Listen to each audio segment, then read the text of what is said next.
अगर आप भी चाहते हैं कि आरसीएम म्यूजिक के वीडियो सबसे पहले आप तक पहुंचे, तो लाल बटन को दबा के चैनल को सब्सक्राइब जरूर करें और साथ में बेल आइकन को दबाना ना भूलें। एक पल दूर न रहत रही, साथ न छूटी कहत रही। एक पल दूर न रहत रही, साथ न छूटी कहत रही। और तने बात भगवान कहाँ चली गई हमर जान।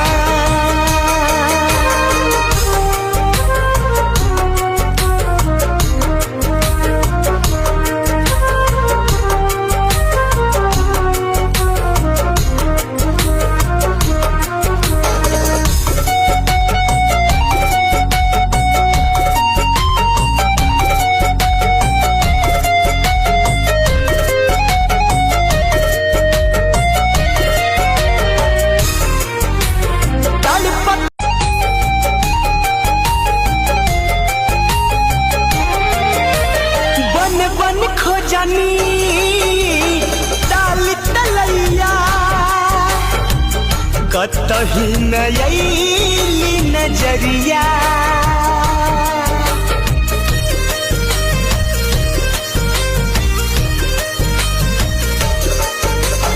जे भी मिलल सबसे पूछनी,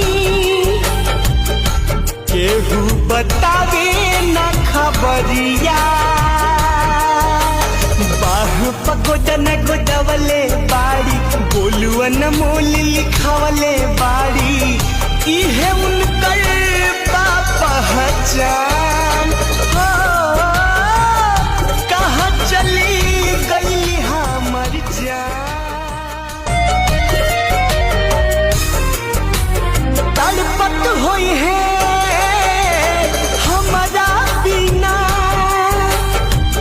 गिरत होई आँखिया से पानी।